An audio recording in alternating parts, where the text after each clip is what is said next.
पवन सिंह जी जब भी कुछ करते हैं तो उनका एक अनोखा अंदाज होता है और फिर से आज ने उन्होंने कुछ ऐसा ही किया कि जो लोगों को एक इतिहास के रूप में याद रहेगा।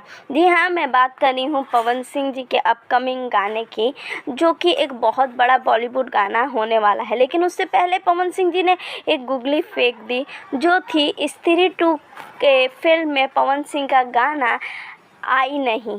गाना इतना खूबसूरत है। आज लखनऊ में इसका लॉन्च था और जैसे ही गाने का लॉन्च में पवन सिंह पहुंचे, वहां पे हाहाकार मच गई।